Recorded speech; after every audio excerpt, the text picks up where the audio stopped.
pulled over the car off the 101. And I immediately, my whole family's going, what are you doing? And I get over in the car, I signed up, and I'm terrified of heights, by the way. So I signed up, I got up there and I climb up this ladder. It's rickety, it's shaking. And I get to the top.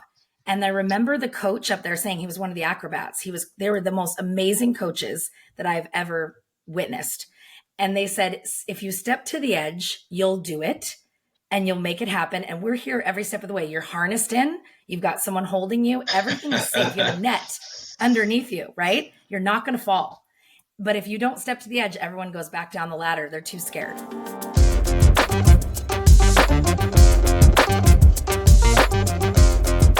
Awesome. Well, thanks, Tyler, for joining me today. For people who don't know you, who are you and what are you about? Ooh, that's such a good question, Josh. There's so many layers, right? So many things. I would say that I am first and foremost it's an onion. You got to peel back those layers.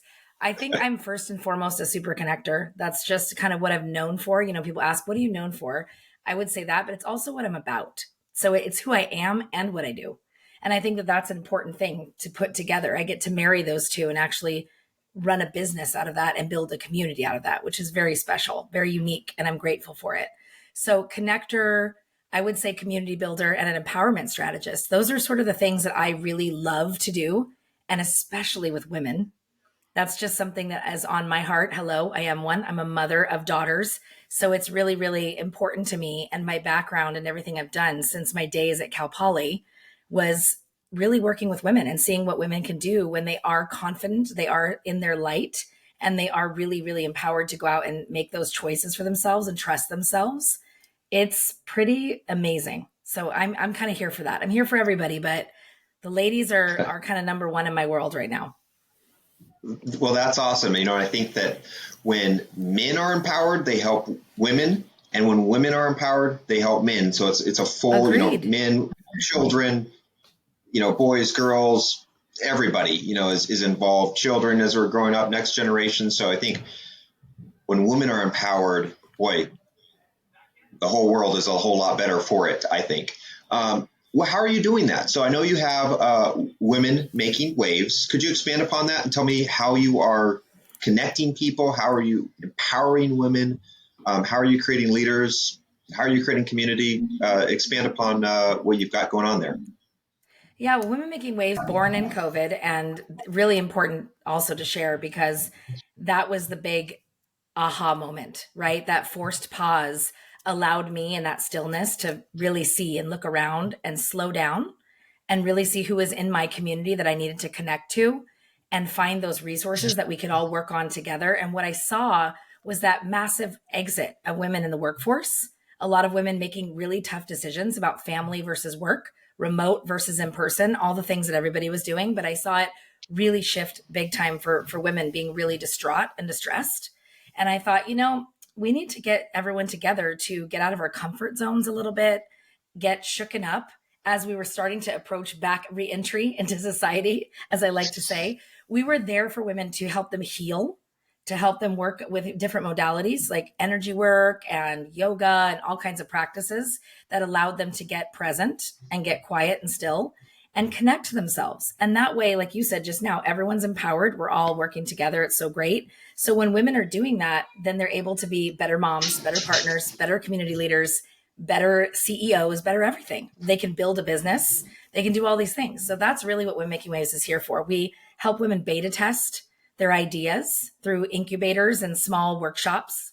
And we also curate adventures and events for them on a monthly basis so that they can go out and meet other like-minded women in the community and go do these amazing, challenging things that they never thought they could possibly do on their own and embody that and just see what that feels like so that they can take that into other aspects of their lives. And I think, and now we have a mentorship program. That's the most exciting new addition is our next wave, which is our mentorship program for young women and teaching them all the things we're learning along the way and matchmaking them with mentors across the country so that they can find that why and those core values and kind of ignite that for them. So it's been really great. I love it. And it sounds like you have gone on your own personal journey as well. And I'd like you to expand something that really, I guess, caught my ear when you were talking about this is confidence and empowerment. and how, if you can be confident and have some wins, as I like to say, in one area of life, you can take that confidence and apply it to other areas of life. And sometimes just that confidence is what you need to push you over the edge of feeling maybe insecure or like you don't have what it takes. And I'm just curious if you could expand upon that. Maybe it's physical fitness. If you can lift, 50 pounds and you never thought that was possible, and you go, whoa, if I can do that, what else can I do? Or maybe, I've been incorporating cold therapy. So I jump into the ocean and I sit there for a few minutes. And after a minute or two, I go, wow, hey, this is actually not that bad. Me making calls to prospective clients, or, me making calls or connections to prospective business partners. That's easy business when I've sat here and it feels like my bones are literally turning into icicles in the Pacific Ocean here, in Pismo Beach or Grover Beach. Expand upon that. How have you found that to be resourceful for the women that you're mentoring and connecting with to have wins and confidence in one area and moving it over to another area, whether it's family, starting business, entrepreneurship, or whatever? Oh my gosh, you are the model citizen here. Like, you just nailed it. That's exactly what it is. And it's that embodiment, that feeling, like you said, the cold to business. That's exactly what we do. So if you're going to go zip lining and you're afraid of heights, for example, and you go do something like that, then you can, and you do it with a group of like-minded women that are all cheering you on, and everybody's there with you to kind of hold your hand, so to speak, to step to the edge with you and do that thing and take the leap. In that scenario, you can take that into all these other aspects of your life. And we've seen it happen over and over and over again. So I know there's social proof. I know it works. I've done it. So I'll tell you a little story about that. I don't know if you remember, but in December 2020, they had a trapeze rig hooked up at Madonna Inn on the side of the road. So Circus Vargas, because they could not perform during the summer, they decided to set this thing up for months in front of Madonna Inn. I pulled over the car off the 101. And I immediately, my whole family's going, what are you doing? And I get over in the car, I signed up, and I'm terrified of heights, by the way. So I signed up, I got up there and I climb up this ladder. It's rickety, it's shaking. And I get to the top. And I remember the coach up there saying, he was one of the acrobats. They were the most amazing coaches that I've ever witnessed. And they said, if you step to the edge, you'll do it and you'll make it happen. And we're here every step of the way. You're harnessed in, you've got someone holding you, everything is safe. You have a net underneath you, right? You're not going to fall. But if you don't step to the edge, everyone goes back down the ladder. They're too scared, right? They're not going to do it. So I stepped to the edge and leaned out over the edge, such an awkward, uncomfortable position. And when I let go and let myself swing like that, the timing, my whole body kicked into slow down, allow the momentum to carry you. And that's kind of what I learned in that sense. That's when Women Making Waves was really born, was after that experience as well. It shook me up. It got me so many downloads, so many ideas. Blood was rushing through my body. My adrenaline was pumping. I was feeling so good. So I went back up again and again. And the third try, and I have a video of it to prove it. Third try, I flipped upside down and was caught midair by one of the acrobats. And I went, holy, who would have thought, right? That's what it is. That's what it takes. But it's because I decided I was going to do something, and I did it kind of in the moment, so I couldn't talk myself out of it. So we always tell women, show up. And no matter if you have imposter syndrome, you think it's not perfect, it's not done yet. Done. When is it ever done? Especially in entrepreneurship, as we know, it's always going and you're always moving and molding things and switching things around. And so, yeah, that's what happened. It was that moment that I realized this is what we all need. This is what we all need. We need these adventures and these challenges to help us get out of our comfort zone a little bit, just enough to where we know we're safe and someone's guiding us and holding our hand, but they're not going to let us fall. That's really it. And then that's what we created. We created that experience over and over and over again, all over our county, and partner with women-owned businesses and other vendors to continually do that every month. That is awesome. And that's a great story. And I think that, anybody who's a business owner, an entrepreneur, or even just somebody changing career paths, yeah, or maybe starting a family, whatever is something new that has a lot of unknowns, right? That's really ultimately what we're concerned about, I think, as human beings who have the ability to have an imagination where we're thinking, what could go wrong? I remember that for myself when I switched careers from managing a retail shop to full time into a real estate. Is wow, this could be scary. What are all the negative things that could happen? And maybe nobody wants to have me sell their house, and nobody who knows. But it all worked out. But that moment when I was thinking, okay, is this going to work or is this not going to work? Kind of going out on my own, starting my own business in a way, my own entrepreneurship journey.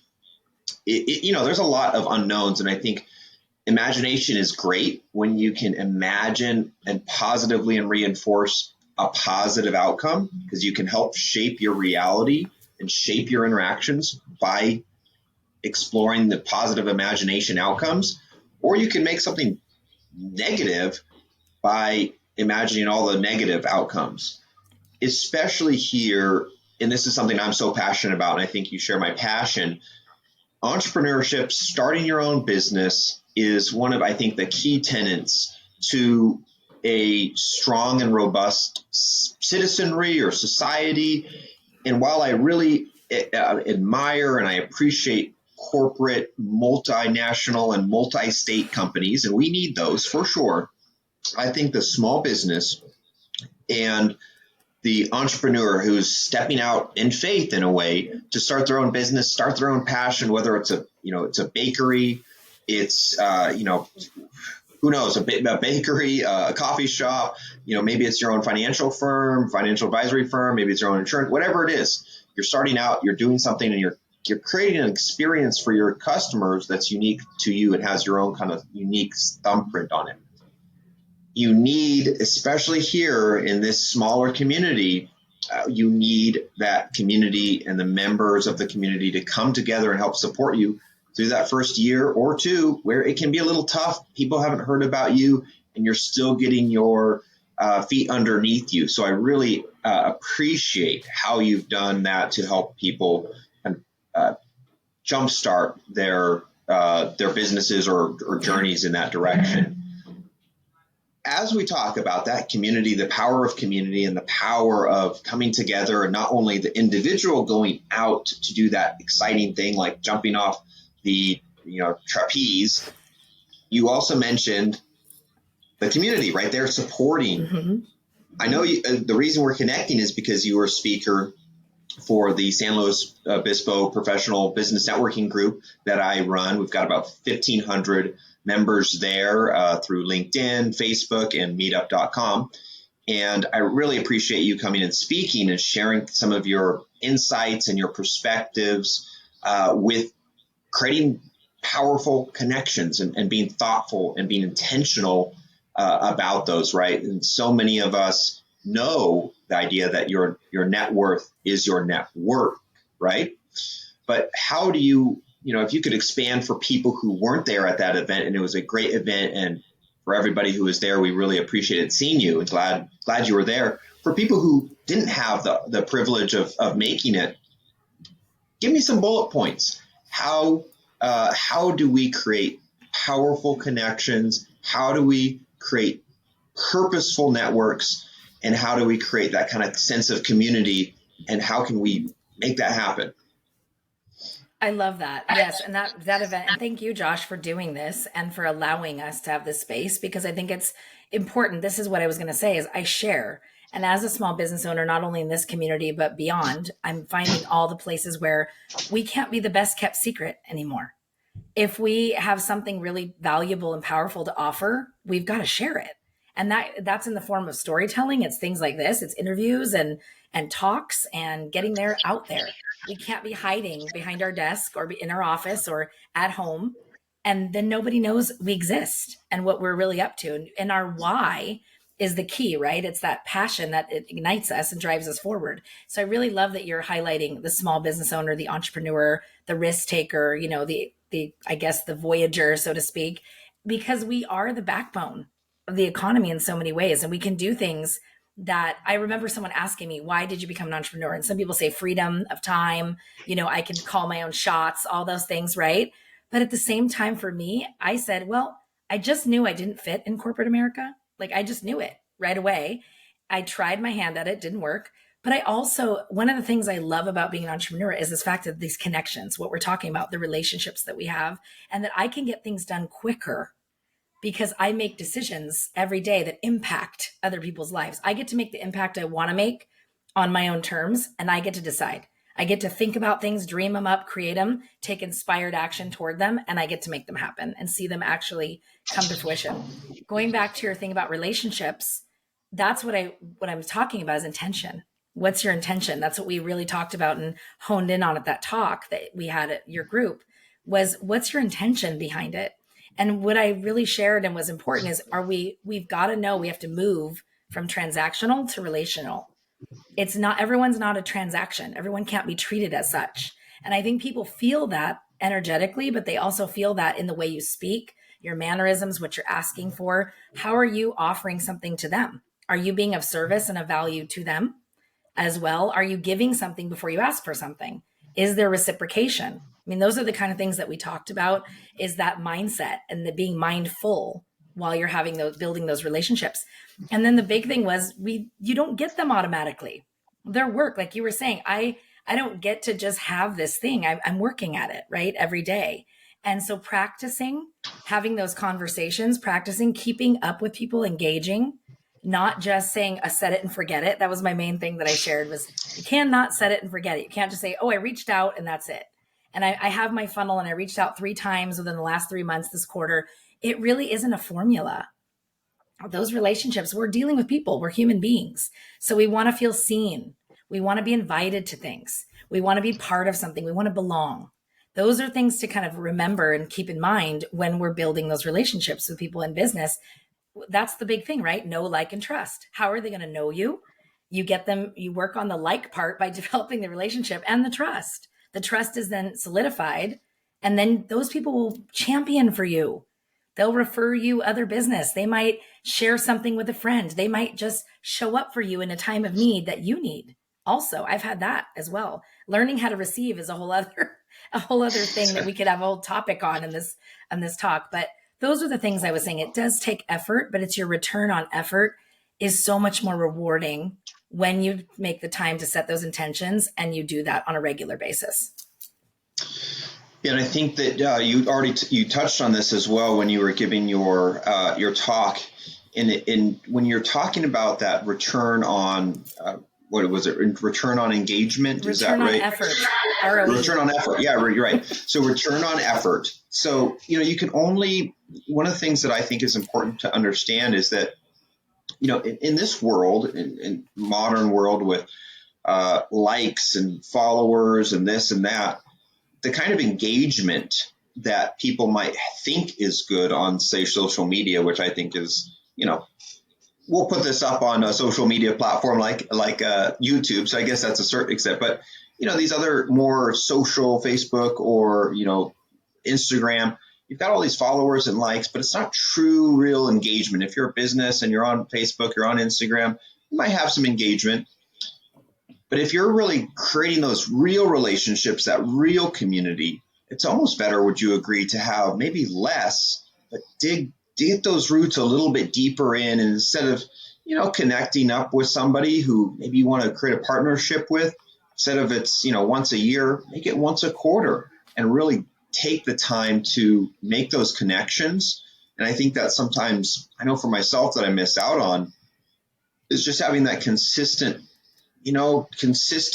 effort put in and having more time, and gives you more opportunity to see where they're at and how you could connect and what they might need help with. Because, sometimes people change as far as what they need.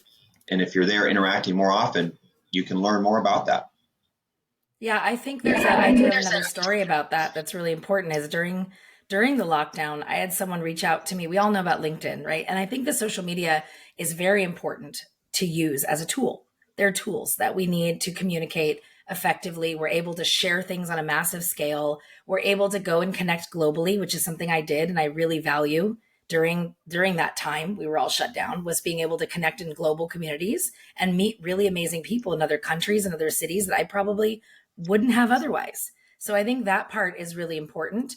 But I had somebody reach out to me on LinkedIn during COVID, and everybody was spamming all these things at the time. Like, we can help you 10x your growth and we can give you all these things. And this person, all they said was, how are you?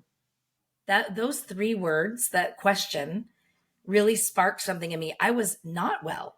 And to be I guess, inundated daily by emails and offers and things of people switching and pivoting all of their things, I just felt like, yeah, someone was just being real and reaching out and saying, how are you? That person then became part of Women Making Waves, of the very origins of that, from those 3 words.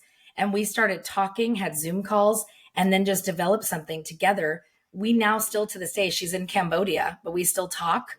We were just on a call last night. It was today for her. It was nighttime for me, but we keep in touch and we talk and we support each other years later. It's important to have that. She's helped with events. She's been part of she's helped me get sponsors and collaborators, all kinds of things, using her skills and talents. But it's because she believed in what we were building and what we were creating and co-creating. But it started with the how are you? And it was genuine. So I think that, and ready to listen. She was ready to listen. How really are you? And then we started talking. And I think that those are the kind of things we forget, is we can go back to real basics and be simple and just really connect with people on all kinds of levels: music, fashion, kids, all sport, anything really. I mean, I talk to people at Trader Joe's, in line at Starbucks. I mean, anywhere we are, I can find a way to have a conversation. And it becomes more natural the more we practice it. So it might not feel that way for some, but it will be that. But we don't have to calendar it out or have to schedule everything. Sometimes it's just, do you think of that person? Reach out to them, send them a voice text. Takes 2 seconds. Starting with intention, I think, is the key there. Yeah. I have a question for you. So you are, and we talked about this during the talk, the group that we had there, the event, and that was, the introverts and the extroverts, right? And sometimes their energy level kind of misalignment, right? And so maybe there can be a little bit of disconnect there. I'm curious. You are an energetic and positive person, which I appreciate. And I'm curious if you have any tools or techniques that you do before you go into a meeting. Let's say if it's in person or on Zoom, but let's say just in person, you're going into a meeting, somebody that you haven't met before, maybe you got connected with them through somebody else, which I think is a great way to go if you want to connect with somebody, reach out to somebody and have them make that connection. But do you have any bits of advice or techniques that you use to really elevate your energy or your enthusiasm or your positivity before you go into, let's say, a lunch meeting or a coffee meeting? You're going to laugh, but dance parties. I do my own little dance party. It's like my own anthem that I put on. I literally have playlists in my phone that are dedicated to before certain calls or certain types of meetings or Zoom calls. I'm not saying everyone needs to do that, but that's me, right? I want to get that energy up if I'm doing something where I know that it's needed. And then there's other times where I've learned how to pause a little bit and slow down and say, you know what, I just need to pay attention and listen. We don't always have to. I was sharing that with the group. Even people that are listening, like they were listening to me talk, they were still participating, even in silence. And that is something that I think we forget, is you don't have to always be the one with the first word, the last word, always have something to say ready in your pocket. You can also just sit there and kind of be and let that silence, although uncomfortable for a lot of people, it can be necessary sometimes. So I think when I do that, I really look at, again, intention. What type of meeting is this? Who is the person I'm meeting with? What are we going to be talking about? Is it a quick chit chat that I just met them somewhere and I want to just connect? So maybe we spend a few minutes kind of diving into that. Who are you? What are you about? What's going on in your life? And how can I support you? Those type of things. And then there's others that you have something to do. Like there's actually something to accomplish. You're supposed to meet about a specific project or something going on. Something hard conversations. Sometimes it's about having a hard conversation with someone. So those are when I want to get energetically in a good headspace so that I can do that. And I can be more confident when I'm having those conversations because I know it's sticky. But I think that generally speaking for people, those are my ways, but I said that in the group. My way isn't everybody's way. I had a gentleman come up to me after that night and say, it's not even introvert, extrovert. It's me, travert, you, travert. And I thought that was fascinating. And I went, explain more. I think his name was Tim. He said, explain more, Tim. And he says, yeah, it's about when people are in a conversation, whether they're introverted or extroverted, and they're all about me. It's like, this is all about me. You can feel that. They're talking about themselves the whole time. They're just not anything about how I am or what I'm doing. There's also the utrovert. It's like, is it all about you and then not enough about me? So he says both ways go. And so it's not even just introversion, extroversion. There's people that are both that can just still be all about me, which is difficult, right? At times when you're engaging with people. So I thought that was fascinating to add that extra layer. And I think that when people say they're introverted, they go, oh, I can't, it's hard for me to talk to people. It's hard for me to connect. And I disagree. I think that it's actually just, again, you might have to practice a little more because it's not your natural instinct or inclination, but you also want to recharge. So knowing yourself and saying, maybe I go to that conference or that meeting or that thing, and I know I have to schedule my meetings in a way that I need my time to recharge before my next meeting, or I need to go have some downtime and have a long lunch before I go to that next thing. Because if you back to back to back to back, your energy is gone and depleted. And by your last meeting, you have nothing left to give. And that's not really fair to you. And it's not fair to the people that you're working with, right? Or that's going on. So it's really about self-awareness. And that was one of my other main points of the talk, just knowing yourself. I think you make a great point, and I really like what you talked about with the music, listening to the right kind of music that gets you in the right state of mind, the right kind of energy space. And then also, you're talking about dancing, dance party, having some stretching, having some breathing exercises, having some movement so you align your body with your mind, or at least you get them kind of on the same wavelength, which can really help alleviate some feelings of tension, right? So if you're going, for example, in a large kind of networking, event, which, I've done a lot of, sometimes I go in there and I'd be like, wow, I feel a little uncomfortable. But if I just finished with a little stretching, a little movement, listening to some music, I felt kind of loose, but I felt energized and like I had kind of my blood flowing. I felt great and I felt energetic, and I feel like people could get this, feel the same energy as I felt just by coming in with that positive kind of upbeat, enlivened energy versus, oh, okay, what's going on? Is it going to be a little awkward in here? And then you're interacting with people with that mindset, and they can tell, on your face, they can tell in your body movement. So I think that's really important for people who maybe are not as comfortable with networking or meeting people or making those connections, is to know that, people, we mirror people. We've got mirror neurons, I think is the term, or whatever you're kind of seeing in the other person, whether it's positivity, excitement, energy. It doesn't have to be over the top, but that positive energy that's coming from somebody else, you'll feel the same way. So be that positive energy that you want to see in somebody else. I think that's an important component, because a lot of the success comes from that building up the intention beforehand and the right kind of mindset and energy and knowing yourself. Well, keep this short and sweet. Any last words? Anything to leave the viewers with that you'd like to share? Where can people go to learn more about you and connect with Women Making Waves? Yeah, I think my last words are just stay consistent and focus on community first. Building that community. And we all have communities, even though people think they're massive and it's something so big. It can be a small ecosystem. It can be a couple people. Your family's a community. So just think about that first. And I would say that put that in your mindset first, and always be like, how can I be of service, or how can I be part of this? And where am I today? Do your self check-ins and do your self-care. Like you just said, the walks and the breathing and all those things, because that's what's going to allow you to show up as the best version of yourself, whatever that is. And then being vulnerable, being honest about where you are, having those check-ins, and even in meetings, maybe making space for that. Hey, I need to check in today. I'm not having a great day, or I was really stressed coming here. There's a lot of traffic, hit some accidents on the way. I want to just take a breather.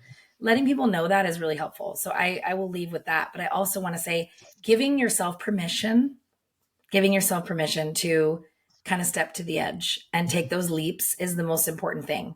And it doesn't have to feel like a challenge all the time. It actually will start to feel more and more comfortable, the more you practice it. So I encourage everyone, I invite everyone to go out and do that on a more regular basis, whether that's jumping in the ocean like you do, or, you can get on a trapeze rig like I did. I mean, those are all things are valid. All things are valid. And Women Making Waves is pretty easy to find. We are women-making-waves.com. That's our website. And all of our events are scheduled there. Everything about us is there. And then Instagram is our favorite place to play. So you can find us there at women.making.waves, or you can find me at the Tyler Skinner. And again, LinkedIn, same thing, Tyler Skinner. So I look forward to more connections. Please reach out to me. I always love it. I'm really excited about it when people DM me or message me. And yes, I answer them myself. So please do that. And thanks, Josh, so much for this opportunity. This was great conversation. And I just appreciate what you're doing. I'm looking forward to what we can create together next. I am looking forward to it as well. We've got some exciting things on the horizon for 2024 and beyond. I'll put all of those links in the description wherever we're at, either it's LinkedIn or YouTube, wherever you're finding this video. We'll put the links down below so you can find those. Again, thanks, Tyler. Really appreciate you taking the time out of your day to talk to me and share a little bit more about yourself. And for you, those watching, thanks for tuning in, and we appreciate your